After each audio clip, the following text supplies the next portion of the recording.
Hello everyone and welcome back. My name is Mr. Kovalt, and in this video we're going to be talking about the properties of solutions.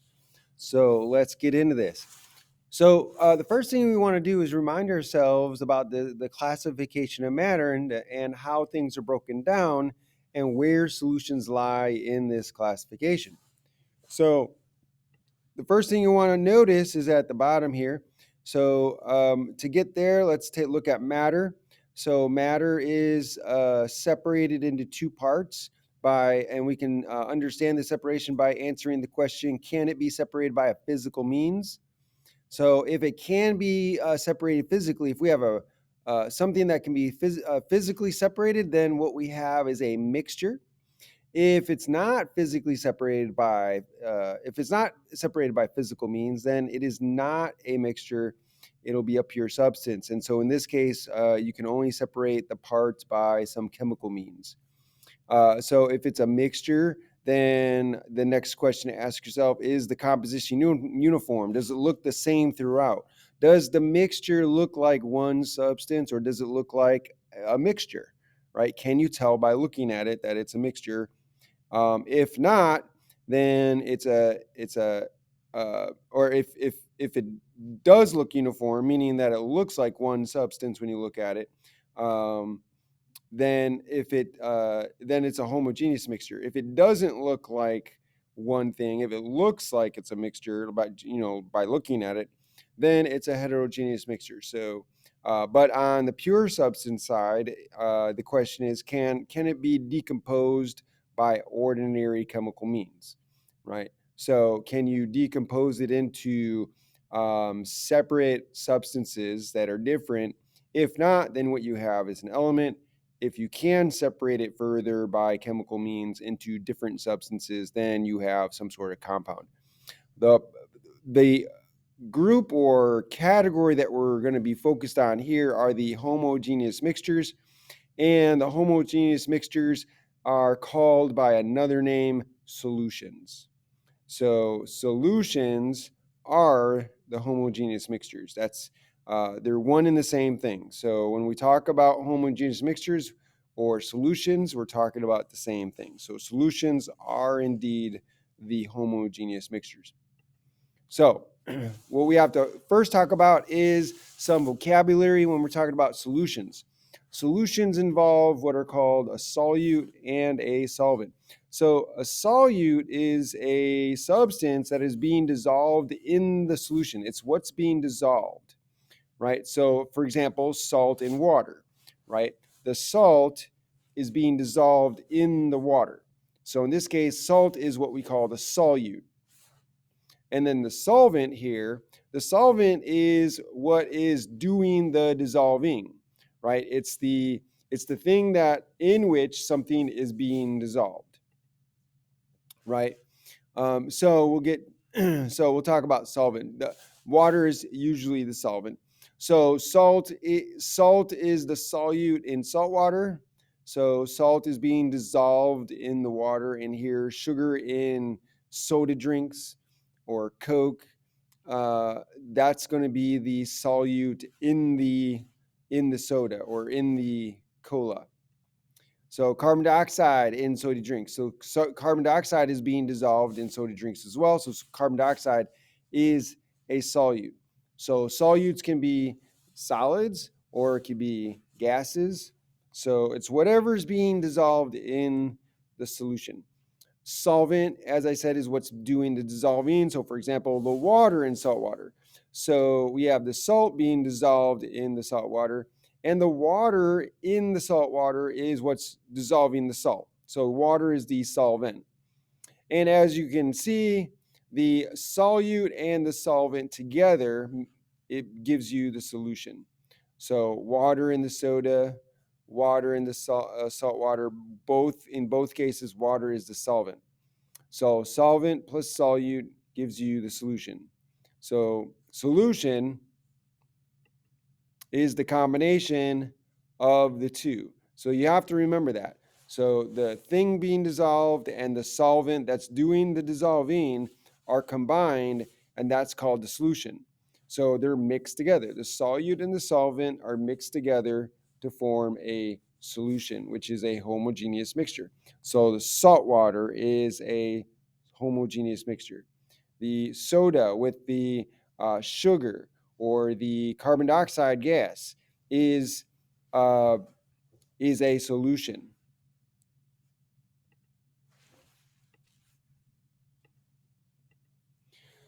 So let's talk about solubility. So solubility is defined as the amount of solute that you can dissolve at a given temperature in a given amount of solvent. So normally, when you're talking about solubility, you're talking about in terms of what you can dissolve in 100 grams of water. That's usually how it's defined technically. So how much solute can you dissolve in a given amount of solvent at a given temperature? So here are some types of solutions. We normally think of solutions as being liquids, right? Or a solid dissolved in a liquid, or a liquid dissolved in a liquid. So we think of solutions as normally being liquids, but there's actually a lot of different types of solutions. You can have a solid solution, you can have a liquid solution, you can have a gaseous solution, right? And you can have various kinds of those. Like, so you just by looking at the table, you can see that for gaseous solutions, you can have a gas mixed with a gas. That would be your air, right? So the air that we're breathing is mostly nitrogen and oxygen with some carbon dioxide and other trace gases. You can have liquid and gas, right? So humid air, you got water that's in the air. You could have your soda drink is a gas liquid mixture. Um, you could have solid and gas solutions, and so for example, you can have liquid solutions, like you could have solid dissolved in liquid, so like seawater, salt water. Liquid dissolved in liquid, that's rubbing alcohol. It's going to be alcohol and water mixed together, right? So there are various kinds of solutions, even solid solutions, right? A solid mixed in with a solid, that's like a brass alloy. That's zinc and copper mixed together. So why is this called a solution? Well, if you look at brass, it doesn't look like a mixture, right? It looks like one type of thing. It looks like one substance, but in reality, it's two substances mixed together, and it's evenly and uniformly mixed, right? So one, you don't see parts to it. You don't see the different things mixed together. So that's an important thing to point out is the solutions are not just liquids and liquids and liquids and solids. You can have various combinations of substances that give you solutions. So let's talk about saturation.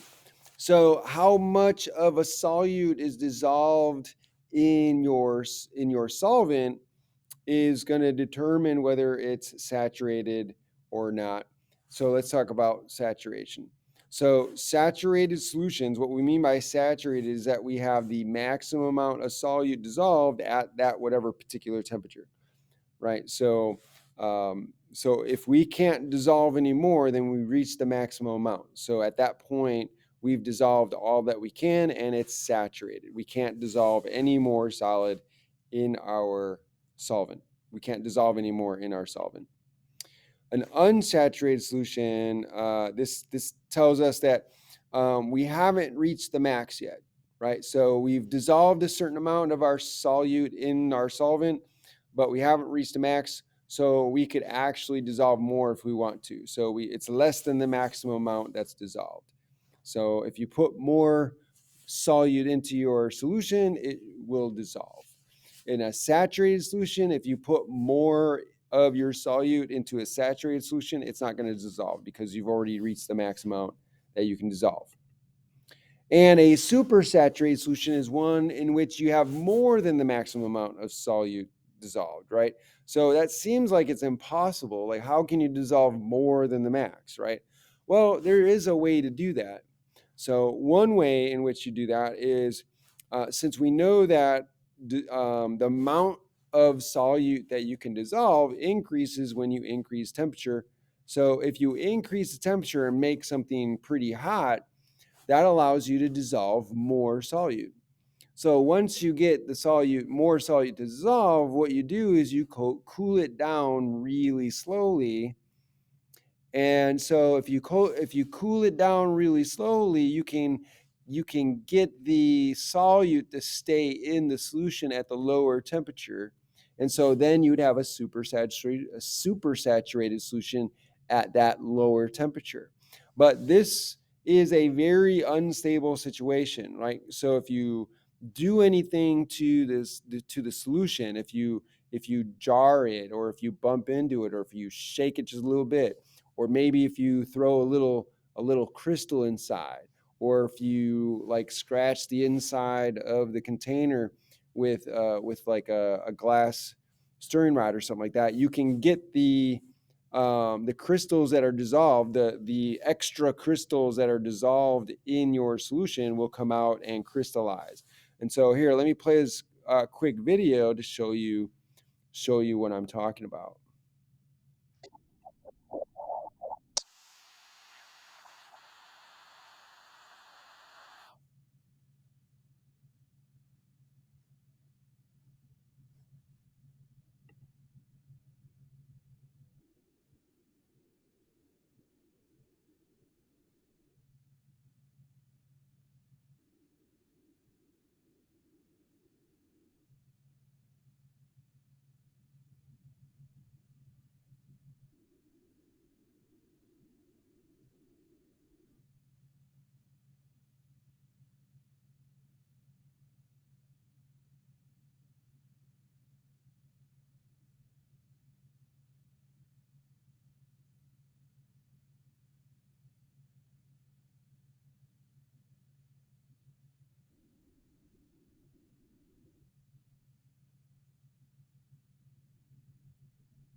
And so what you saw there was a super saturated solution that was disturbed by a crystal being added to the solution. So in that case, um, what happened is that the crystals, the extra crystals that were above the max, started to kind of form and crystallize from what we call that a seed crystal.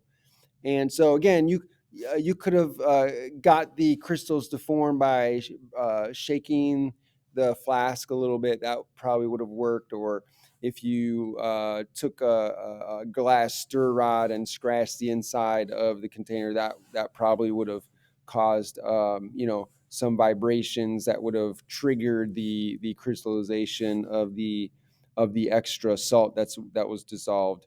And so what you saw in the video was it was a super saturated solution, so you had a certain amount of the salt that was dissolved above the max. So what happened is that the crystals that formed is that extra salt that's now coming out of the solution. It's no longer soluble due to the disturbance. So there are other things that look like solutions, or you may seem to be solutions that are not. And colloids are an example of that. So colloids are not really solutions. It's a little bit tricky. So it depends on the size of the particles, right? So if the particles are too large, we don't call it a solution. We call it a colloid. And in some cases, it's not a colloid, but a suspension of some sort. But in this case, when you have large particles that are suspended in the substance, and what we mean by large in this case is 5 to 200 nanometers in size. Even those are pretty small for the perspective that we're talking about. 5 to 200 nanometers is considered big.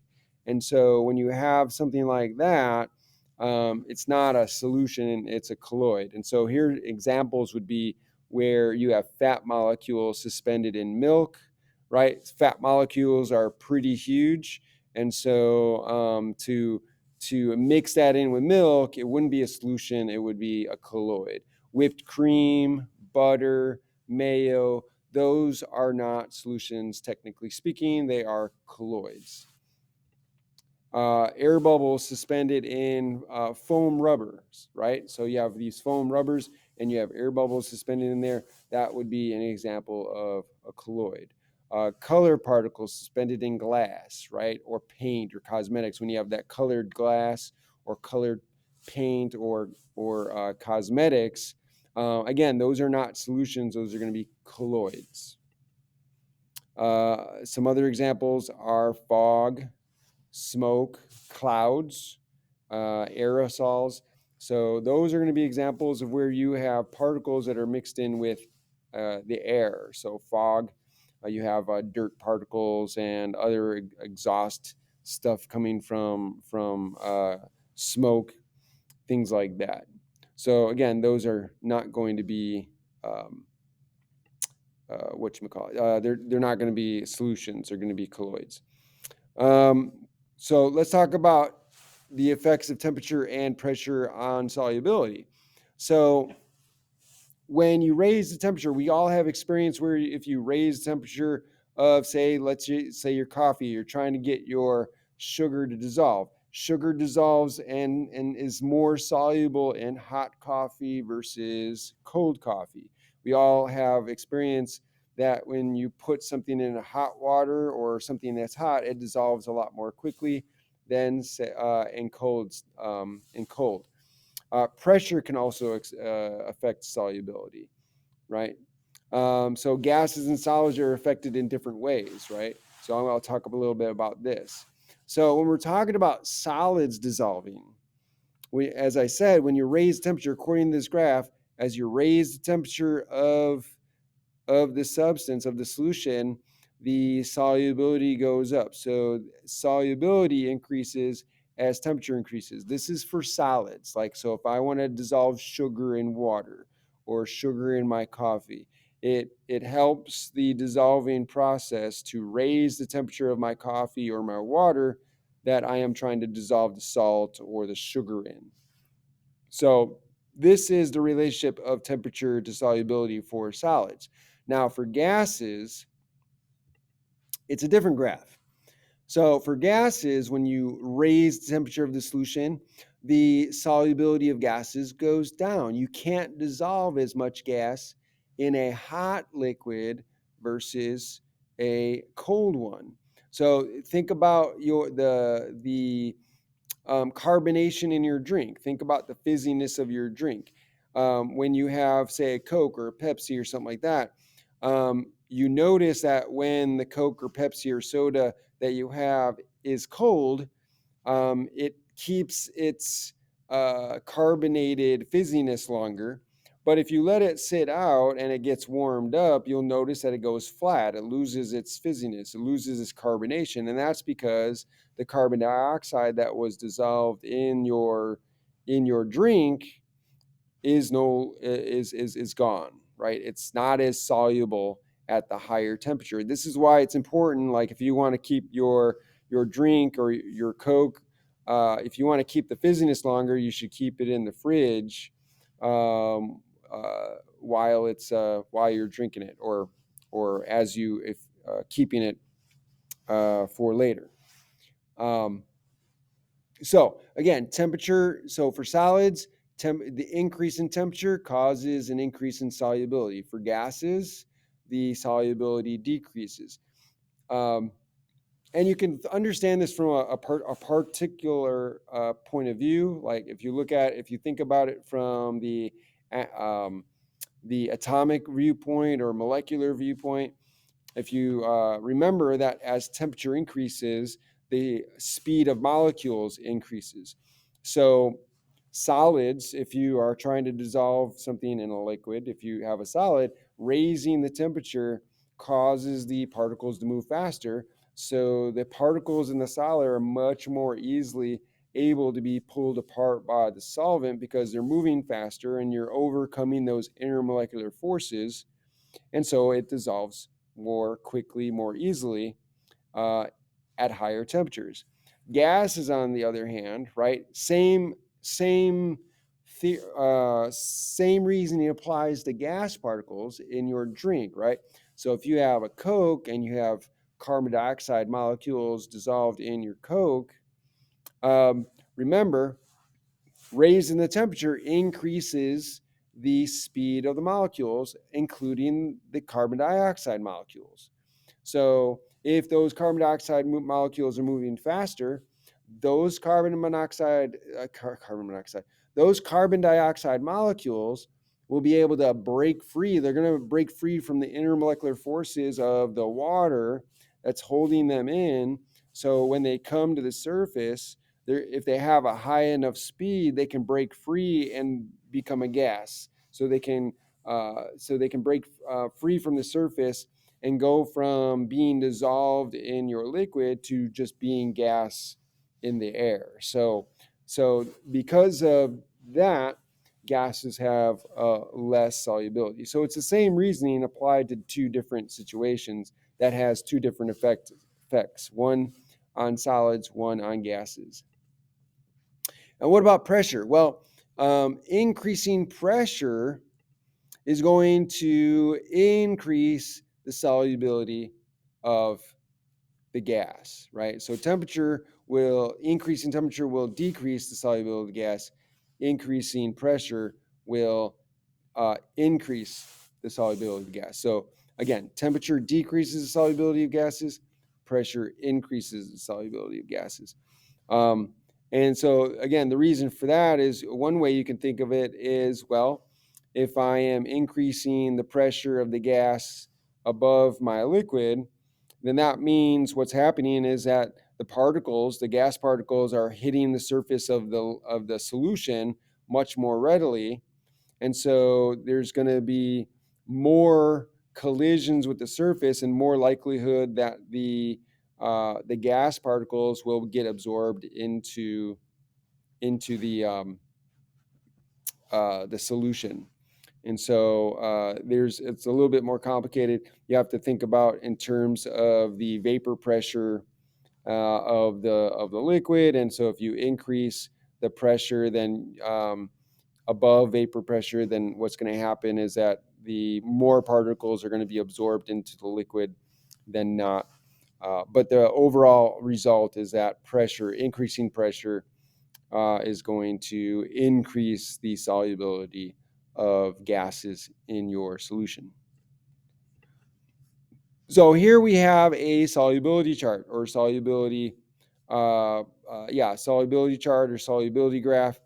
And so here you'll notice on the side here, I'll point out, you'll notice that they're defining solubility as grams of solute per 100 milliliters of water. Sometimes you'll see 100 grams of water because remember, the density of water is 1 milliliter per gram or 1 gram per milliliter at 25 degrees Celsius.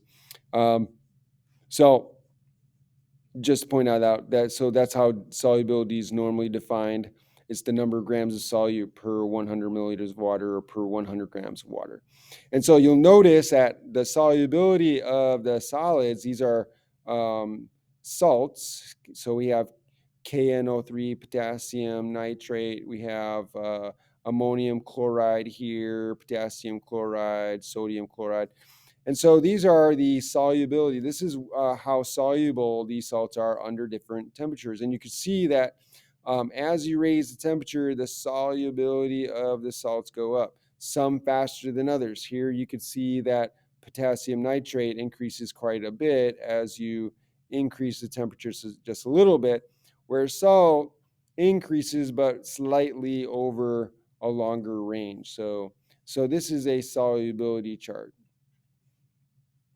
Other substances, like here's gases, you can see that gases, as you increase temperature, are going to be decreasing in their solubility, as we explained before. So methane, oxygen, carbon monoxide, they're all decreasing in their solubility over temperature. So as you increase the temperature, they're decreasing their solubility.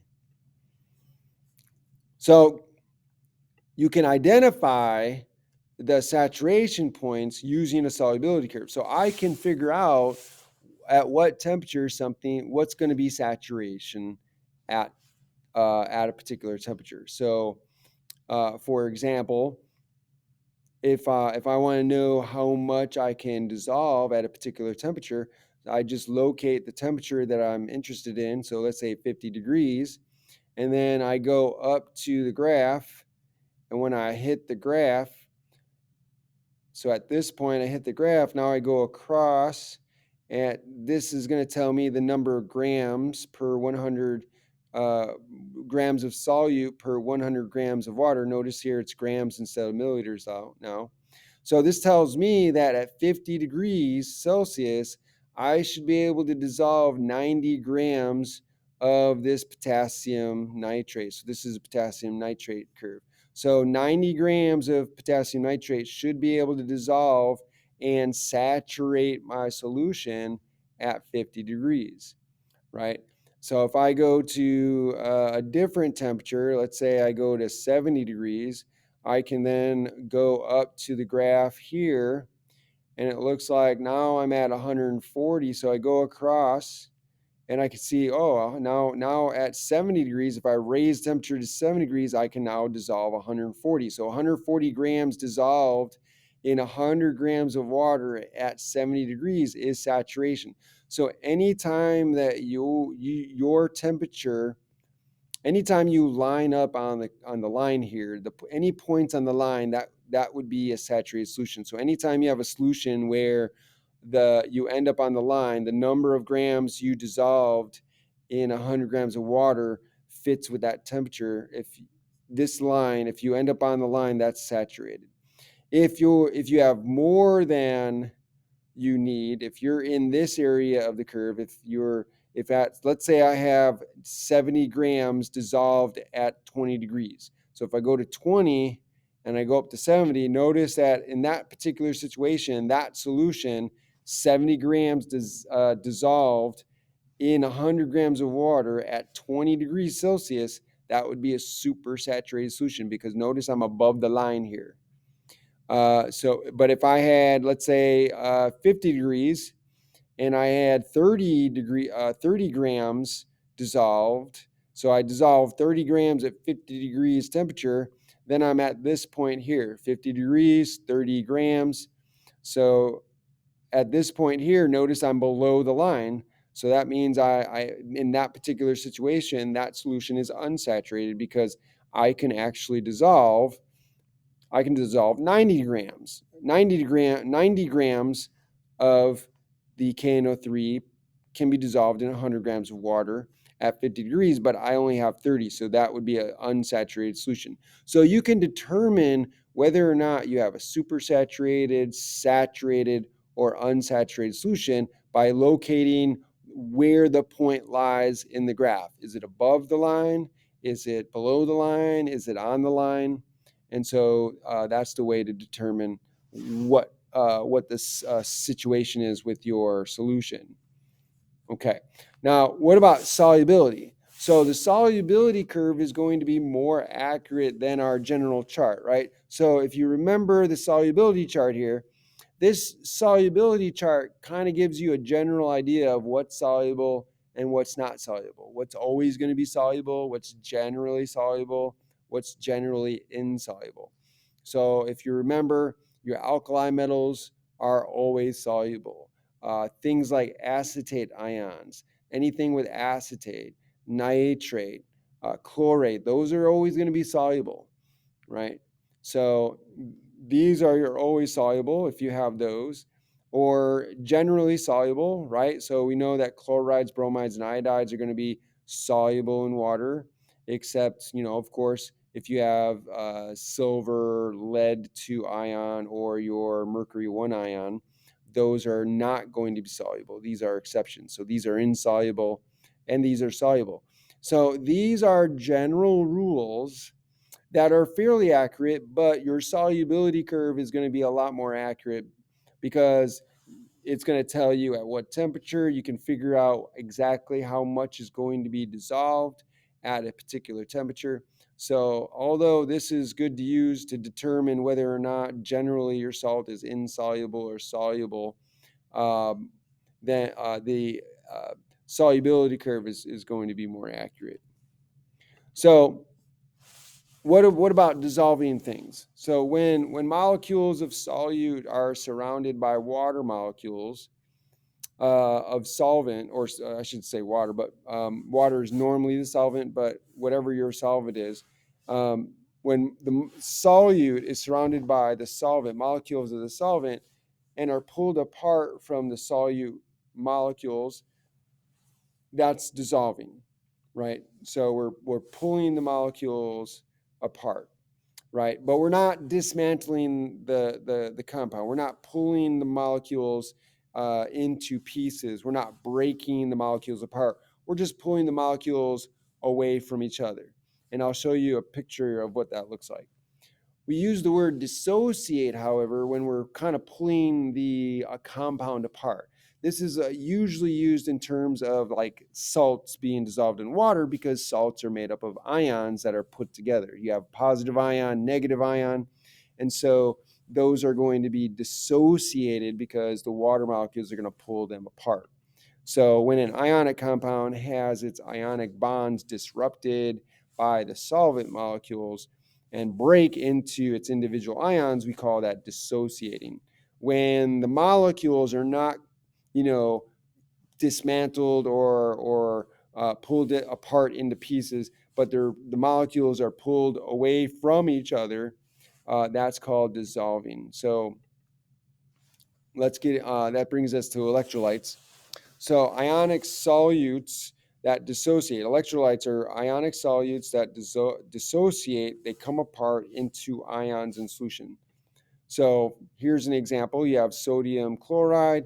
This is supposed to be an arrow here. This breaks up into sodium ions and chloride ions separately in water.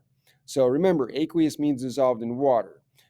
Solid, S is solid. So you have solid NaCl, you throw it in water, the water molecules are going to pull apart the ions, and then they're going to be dissolved in water. So the sodium and the chloride are dissolved in water. They're pulled apart, they're dissociated. So this makes it an electrolyte. So electrolytes are going to be ionic substances, ionic solutions where the salts are dissociated in water. They're pulled apart. The ions are separated in water.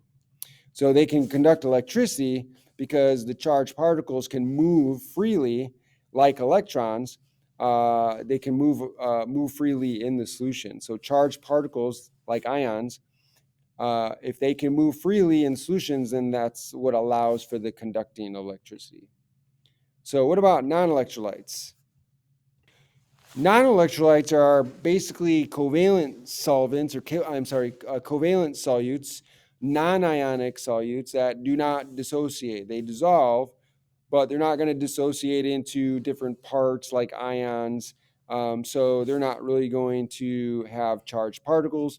So here's an example. Again, this is supposed to be an arrow for the reaction. If I take solid sugar, I dissolve that in water, it just becomes aqueous sugar. So the formula isn't broken up into parts. It just the different molecules of sugar get separated by the water molecules. So here's again a picture of what this looks like. So here you have an ionic substance here. Water molecules are pulling apart the ions and they're being surrounded by the water molecules. And so you're dissociating the ions from each other. So this is dissociation. Whereas the sugar molecules are not being pulled apart, they're just being separated from each other by the water molecules. So this is dissolving and this is dissociating. So the left side dissociating, right side dissolving. So the dissolving process. So heats of solution, right? We can talk about if something dissolves in water, it could be exothermic or endothermic, meaning that it could release heat or absorb heat. So sometimes when things dissolve in water, it's an exothermic process. It gets hotter. Some things, when it dissolves in water, it becomes colder. So what about, you also want to remember like dissolves like. Like dissolves like means that things that have the same kinds of intermolecular forces are going to dissolve each other. So polar things are going to have the similar dipole-dipole interaction, so they're going to dissolve each other. Nonpolar things are going to have your London dispersion forces, so that's what they have in common, so they're going to dissolve each other. So polar things are not going to dissolve in nonpolar things because the intermolecular forces are not the same, right? So this is something you want to remember. So going back to heats of solution, exothermic, endothermic, right? This, again, depending on the salt, it can release heat or absorb heat. An example of something releasing heat would be like your heat pack, right? So when you break the heat pack, the solutions that are there mix together and that causes heat. Or you have an ice pack. Again, you break the pack, the solutions that are in there mix together, and in that case, it cools down, it absorbs the heat. All right, what about increasing dissolving? Um, so solids, you can increase the dissolution of a solid by increasing temperature, and this is going to cause more collisions. They're going to move faster, cause more collisions. Stirring also causes more collisions, and it's going to expose more surface area, so therefore it's going to dissolve faster. Crushing it also increases more surface area, and so increasing more surface area causes more of it to dissolve quickly. Gases, decreasing temperature is going to increase the solubility. Increasing pressure is going to increase the solubility. We talked about that earlier. So again, here, if you push down, you have this container with a liquid, it's got gas particles above, and if you push down on the container, you're increasing the pressure in the container. So more, these particles in here are going to hit the surface more readily. More of them are going to hit the surface, and they're therefore more likely to get absorbed into the liquid. So more of it's going to dissolve. So raising the pressure will increase the solubility, or increase how much is dissolved, how much of the gas is dissolved. Okay, so that's it for this video. I hope you enjoyed it. If you like this video, please like the video, share the video, hit that like button, make sure you subscribe to my channel, and also hit that notification bell. And if you have any questions, please put a comment in the comment section. Ask me questions. I would love to hear from you. Thanks for joining me, and have a great day.